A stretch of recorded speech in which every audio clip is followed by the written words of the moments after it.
Oh, she's right there. Gentlemen, y'all ready? Ladies and gentlemen, if I can have your attention, please. Time is now 7 o'clock, and I'm gonna call this meeting to order. First item on our agenda is our Pledge of Allegiance. And I understand we have some Girl Scouts in our audience today, and we're so happy y'all could attend. If y'all would come forward and lead us in our Pledge of Allegiance, we would appreciate it.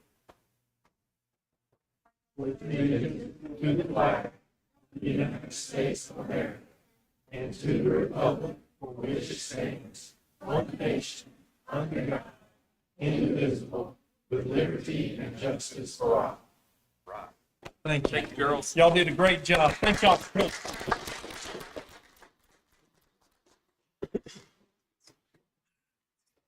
All right. Item number 1 on our agenda is our consent agenda. What is the pleasure of the board? Made motion. I have a motion and a second. Is there any further discussion? All in favor, say aye. Aye. All opposed? Motion carries. Item number 2 is comments from the public. This is a time set aside by the Board of Commissioners to allow individuals 5 minutes to address the board on issues concerning the county. The total time set aside for public comments is 30 minutes. The first name on our sign-up sheet is Ricky Carroll. Come forward and state your name and address for the clerk, please, sir. Good evening. My name's Ricky Carroll. I live in Pilot, North Carolina. And I want to tell you a situation that happened to my wife on the 16th, 9/16/24. On the 12th of the 9th month, my wife went to UNC Health Center down at Middlesex, and she got a flu shot. When she came home that afternoon, she was running a fever. She was sick. She went like that for all Friday. We called back down to UNC on Friday, and they told us to take some over-the-counter stuff for the fever. She's running a low-grade fever, which is common with the flu shot in some situations. She seemed to get better Friday and Saturday. She seemed to get a little bit better. She went to bed Sunday morning. Monday morning, she got up and she went into the kitchen and she passed out in the floor. And so I heard her fall. I went in there and got her up, put her in the kitchen chair, and called 911. And so first responders came, Pilot Fire Department. They took her blood pressure, her pulse, they took her oxygen level. And in the meantime, they had told me down at UNC in Middlesex, if she wasn't better, to call him on Monday morning. So in the meantime, I called him while the first responders were there. And their advice to me was, carry her to UNC in Raleigh, to the emergency room. We're going to call them and tell them in the emergency room the situation about the shot and all this, that, and the other. And they'll be waiting on them. So, about 10 minutes or so later, the ambulance comes up. Well, she had this same problem back in December. She was put into ICU in Nash County. She had the double pneumonia. So the ambulance came, and they took all the information for the first responders. And so I told the guy, it's a guy and a lady, and I told the guy, I said, I want to take her to UNC in Raleigh. I said, I just talked to the doctor. They got all her records, because we've been going to UNC for a long time.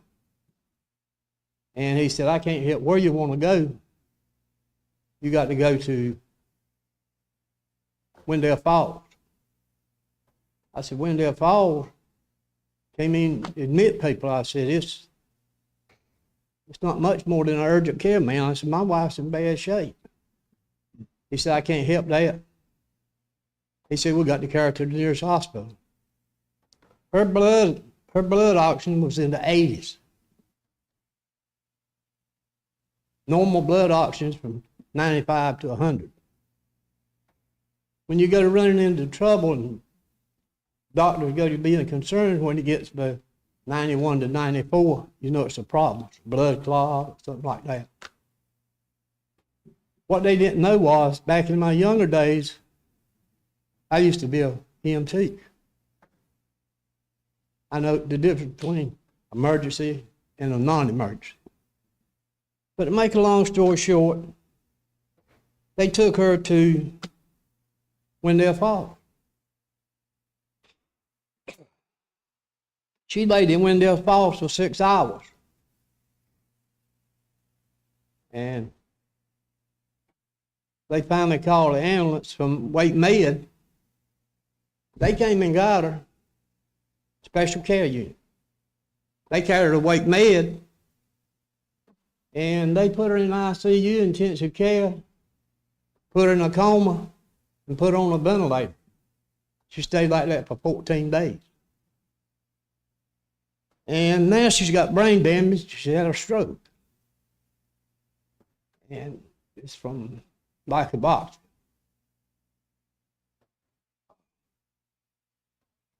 They took her to the wrong hospital. People were real unprofessional.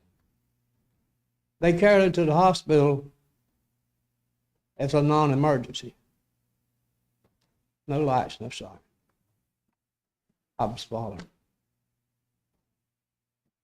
And I just think this is disgusting. But I'm gonna tell you, Franklin County ambulance system is broke from the top to the bottom. These people that come to my house are not professional. They made my wife walk to the ambulance. It's 54 feet to the ambulance. One got under one arm, one got under the other. They walked her to the ambulance. They didn't bring a stretcher in the house. That's the kind of service I'm talking about. And I make a motion, we extended session. Second.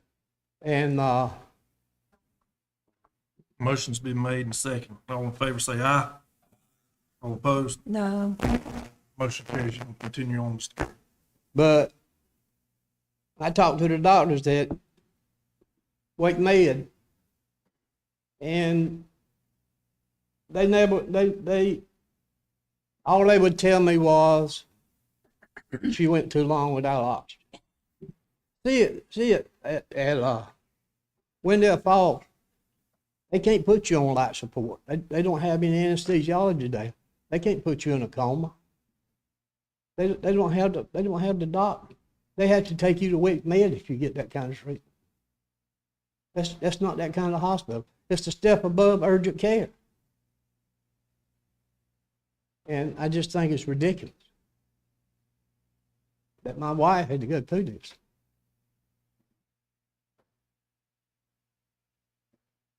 And that's all I got to say. I appreciate y'all's time. Thank you, Mr. Carroll. Mm-hmm. The second name on our public comment is Christopher Neal.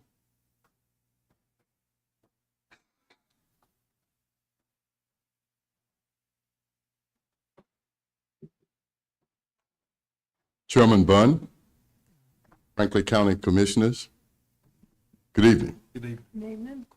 I'm Christopher Neal, Mayor of Lewisburg, and I'm here to witness the signing of the documents for the closure of Johnson Street and the establishment of the Franklin County Judicial Complex in downtown Lewisburg.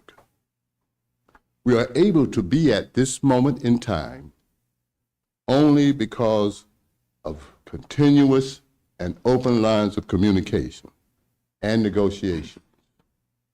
I just want to say that I hope this is the beginning of a long and good relationship between the town of Lewisburg and the county of Franklin. This is also one of the largest projects that we ever undertook together. So this is historical for the county and the town, and also for the citizens of Lewisburg and Franklin County. So I look forward to a good working relationship, and thank you. Yes, sir. Thank you, Mr. Mayor. Item number 3 are our action items. Action item letter A is judicial complex, Town of Lewisburg agreement. Mr. Preble. Thank you, Chairman. This is for the judicial complex Town of Lewisburg agreement. The board is asked to approve this agreement with the Town of Lewisburg in support of the judicial complex project. This agreement modifies the 2021 agreement with the town, which includes that the county will pay for 100% of the relocation of the underground utilities needed to construct the judicial complex. It also authorizes the purchase of parcel ID 031340 at fair market value. Fair market value will be determined by appraisal by a certified appraiser. By approving this agreement, the board is asked to approve the terms of the agreement and authorize the county manager to sign any documents necessary to effectuate the agreement. The action requested is consider approval of the agreement with the Town of Lewisburg and authorize the county manager to sign all documents necessary to effectuate the agreement with the county attorney approval. Move to approve request. We have a motion and a second. Any further discussion? Yes, I've got some. Now, is this to do with building the judicial complex downtown Lewisburg? Yes, sir. And you don't know what the price is, what we'll be paying for that parking lot? Just, hopefully it's good. But Yeah, it'll be a fair market value. Both Fair parties are market going to value. have an appraiser, and it'll be fair market value. Okay. My first little item I'd like to discuss has been a big misconception over this moving the courthouse out there. Never in my recollection did it involve the present Superior Courtroom or the courtroom, the annex. That was never in the idea of getting that moved. That was going to stay there no matter what, no matter where the new judicial complex would go to. You look a little puzzled, Mr. Pringle. I want to make sure I understand the statement you're making, Okay. Mr. Boyd. There Would you never mind? has been on the table about moving the Superior Courtroom or the courthouse annex out of Lewisburg. Never. All that's been on the table is construction of a judicial complex of 5 additional courtrooms. And the renovation of the courthouse annex space, correct? Okay, Uh, but never the- moving the courthouse annex or the Superior Courtroom. That's never been the issue at hand here. Mr. Boyd, I think what it boils down to is in the process of building the annex, which is the new judicial complex, the 3-story building, we were also going to have to remodel the entire annex, good annex. But not moving it out. Let me finish my Okay. thought. And the whole process, the whole concept of all of that work could not continue if we weren't here today. And so, yes, it probably was implied, while we may not have sit and discussed it line by line, it was implied that all of the function of the courts would end up being in a new location. You can't move one piece and then not have, I mean, they've got to be in close proximity. There have been, that would have been foolish on top of foolish to put them 5 miles apart, 2 miles apart, or whatever, Or 1.6. or 1.6. Yeah, right. The distance between, it's still in the town of Lewisburg too. If it would have went out by Walmart, still would have been in the town of Lewisburg. So it wouldn't have been doing it at the airport. I could see some concern about that being a little bit too far out. I know I go down to the courthouse annex on different matters, and it's already a mess down there right now with just 2 courtrooms. I hate to see it, especially construction-wise, over the next couple years, if it goes downtown. what kind of mess it will be then during construction. Never the after part of it, when there's 5 more courtrooms down there. Where are people going to park? It's already a mess like it is today. Like I said, it's 1.6 miles to the place that we own, the 42 acres on South 401, still in the ETJ of Lewisburg, still technically in the town, 1.6 miles. But then the Superior Courtroom and the courthouse annex still be there. I think it's something in the future. If it was to go down 1.6 miles, it'd be something to really be something to be proud of. Something we can say back, boy, sure am glad we did that. Got all the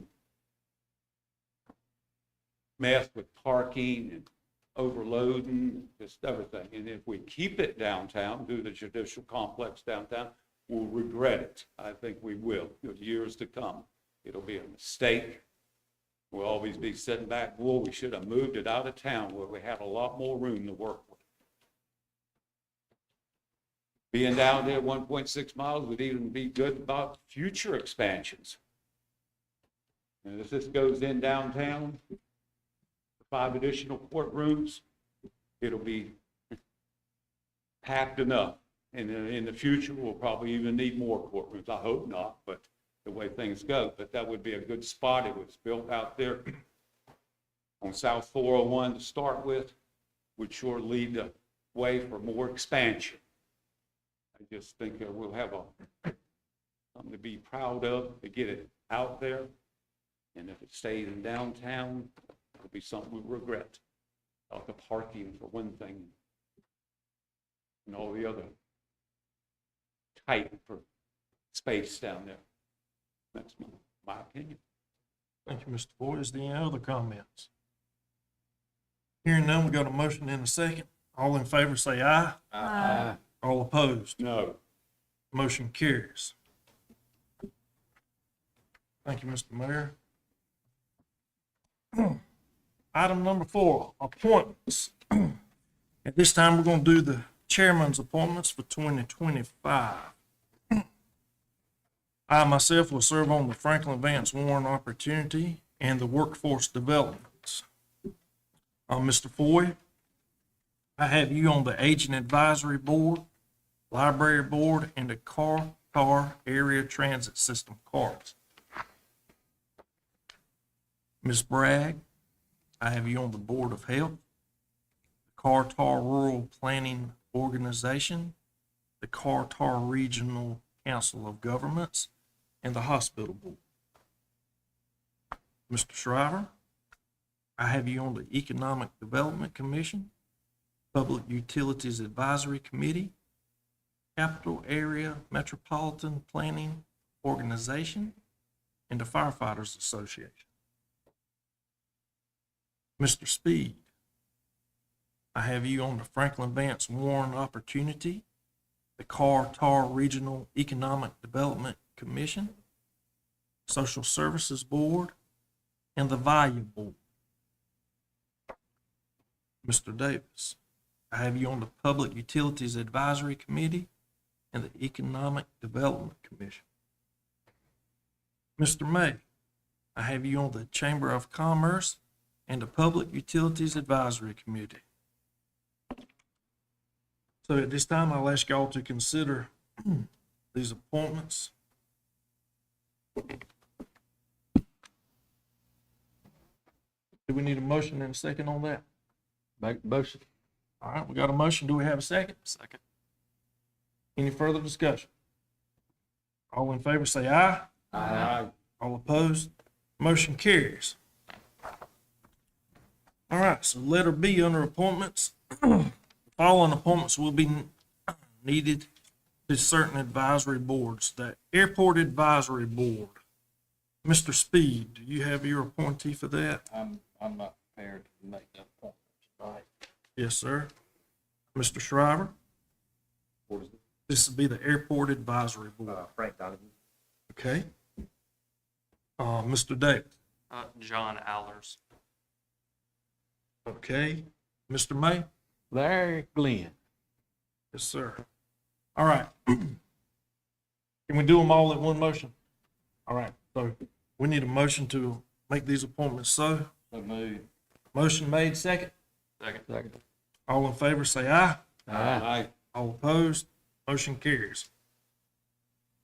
The next board will be the Animal Services Advisory Board. Mr. Speed? Okay, Mr. Davis? Mary Robbins. Okay. Mr. May? Steve Nims. Okay. Commissioner Bragg? Nat Sandlin, Okay. Mr. Boyd? I'm still working on mine. Yes, sir. So can I get a motion for the ones, that have made recommendations? So moved. Got a motion, do we have a second? Second. All in favor, say aye. Aye. All opposed, motion carries. The next board is the Board of Adjustment. Mr. Speed? No one for that yet. Yes, sir. Mr. Shriver? Justin Moore. Okay. Mr. Davis? No one for that yet as well. Okay. And Mr. May? I got Jason Napier. Okay, very good. Can I have a motion, to accept these nominees? So moved. Got a motion? Have a second? Second.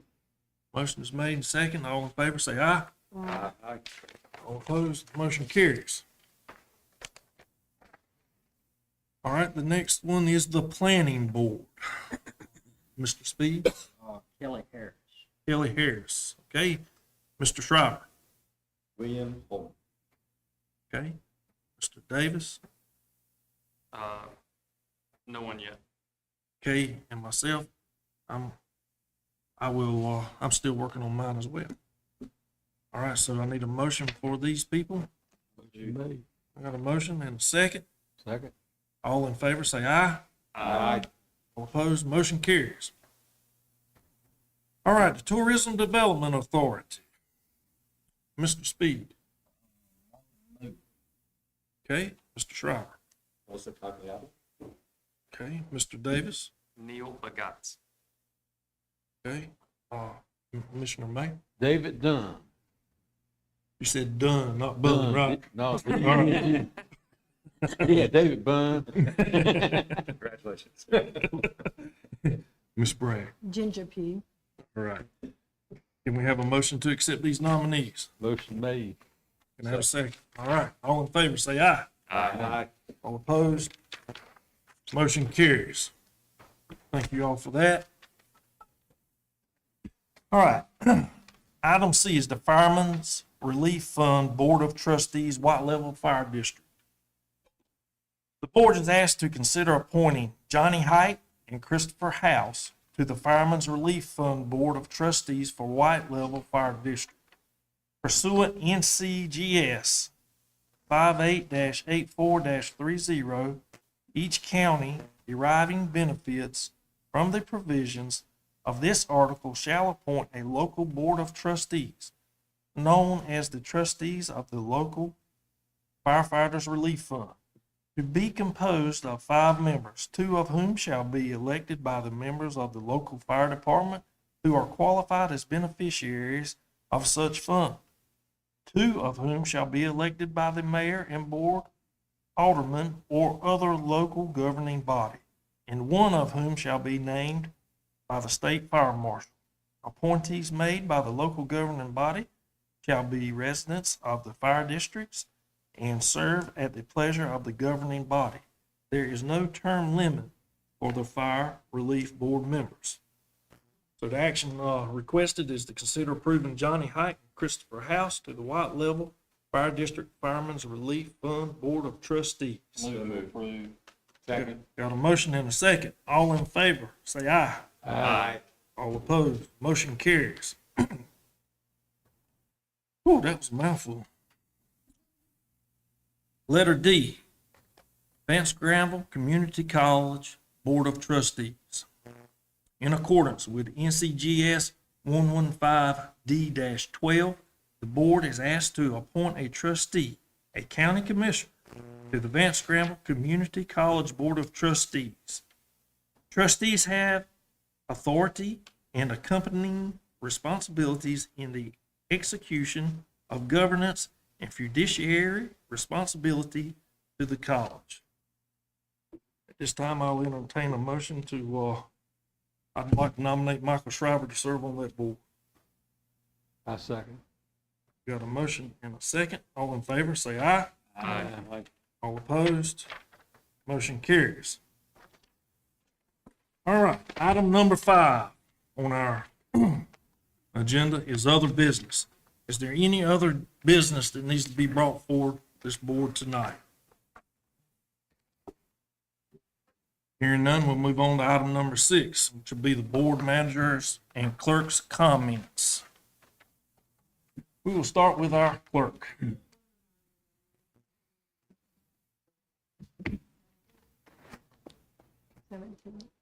Okay, thank you very much. Yeah, it'll be March 17th, one meeting in March.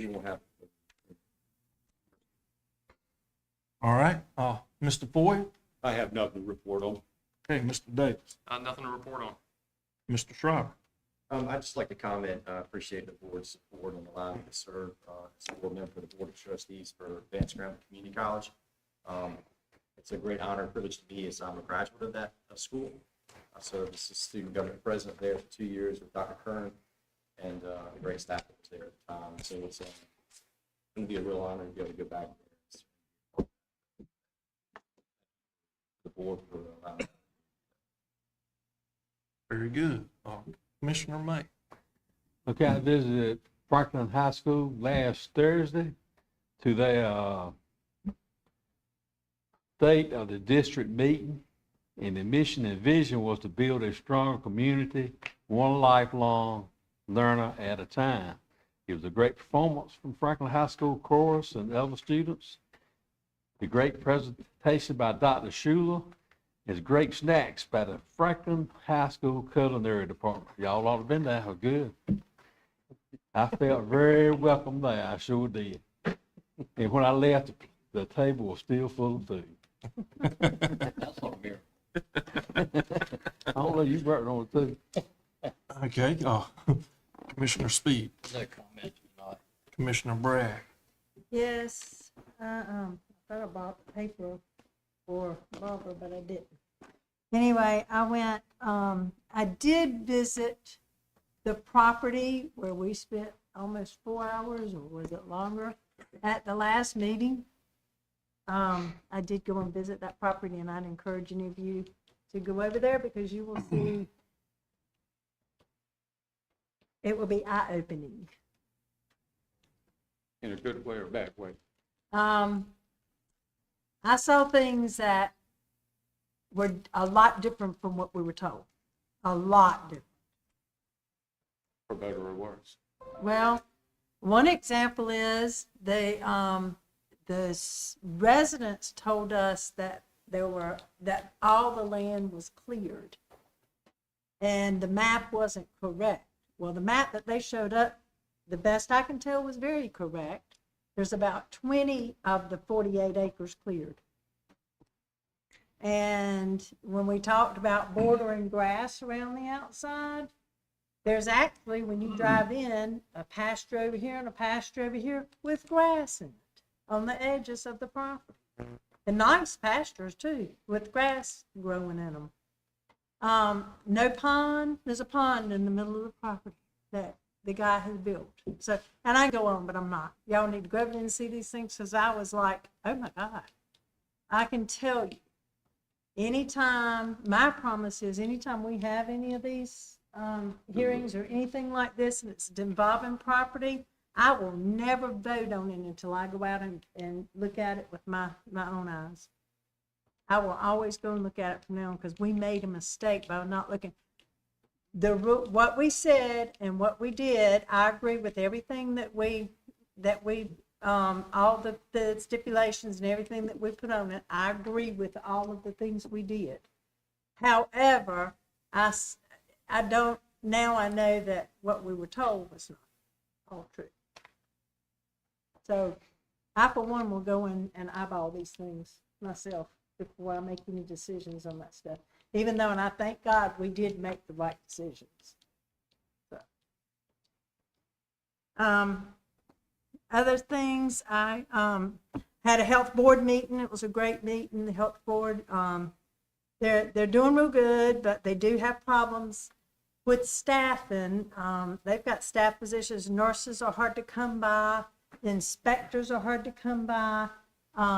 Right now, we have the inspector for food and lodging for our restaurants and food trucks and stuff. I think it was, if I remember correctly, he has gone. Now we have none. We have ads out and trying to find, employees, but it's just, everywhere. It's hard to get anybody to work. They don't want to work. Gotta try the convenience store business. Yeah, yeah. So we heard all that, but it was good, except for, a lot of problems with a lot of positions or several positions. They're working hard on them, but anyway. I attended today also the Farm City Lunch over at Steve Nims' property off of 39. We had 3 representatives from Washington, one actually himself, and then the aides for 2 of them that were in attendance at that meeting, along with some other very important people all around. So it was a great meeting. That was a very good meeting today. So those of you that missed it, if you couldn't go, I want to agree with Roxanne on that. I'll let you keep going. I did want to say that was a great luncheon, and appreciate Steve and his whole crew. Was Steve here? Did I see him this evening? He's Oh, there here. he is. Thank you once again. And that was really, really enjoyable, and it was good to see the government and the private and the farm and all those sectors come together, and appreciate that. yeah, it was good. Don't forget the good food again. Oh, the food was great. The food's always good at Steve's house. So, I did also attend the Franklinton High School meeting last week, where they reported on the school and the school system in Franklin County. That was well attended and very good at Franklinton. And the last thing is, I happened to be in a place week before last that Barbara, our economic development, Barbara Fedor was there, and she was doing a presentation and she was inviting businesses around the county to come. She had one that morning, and she had one that night, and she invited businesses to come in, and she was having them to chime in on the pros and cons. What are good things about businesses in Franklin County? What are the bad things? What can we do to help? What do we need to improve? Things like that. And she had a survey for them that they could go online and fill out and all this stuff. And I just happened to be in there. And so, of course, I sat in there on it. Very good presentation. She did a really good presentation. And she also, there was standing room only. I was so shocked that, that there were so many people that attended from all over the county that own businesses, and I knew 99% of them, and they all, talked, and the interaction was good, but I was really, and she said they had that many that morning too. So I was like, wow, that's good for them to come. And she also spoke to the chamber. I went to the Franklinton Chamber meeting the next night, and she presented to that also about economic development in Franklin County. But she did a really, really good job, and I cannot believe she got all those people in one room. So that's it. Okay. My comments, I too attended the State of the School District function at Franklin High School. It was very well presented. And also, last week in our small groups, we set forth a special group to deal with this EMS issue of not taking people to the hospital they want to go to. I think it's very concerning to me. That man, I've known him just about my whole life. I don't know what the right answer is, but I'm looking forward to that group meeting and trying to get to the bottom of that, because it's too late after somebody gets hurt. Now, I wish Mr. Carroll was still here so I could share some sympathy. And that's all of my comments, Mr. Freeman. I don't. Thank you. Other comments? Okay. The next item on our agenda is our closed session. The board is asked to enter into a closed session pursuant the following North Carolina general statutes. NCGS 143-318.11A3, attorney-client privilege communication, and NCGS 143-318.11A5, real property purchase contracts and leases. What's the pleasure of the board? Move to go into closed session. Got a motion and a second. All in favor, say aye. Aye. All opposed? No. Motion carries.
property.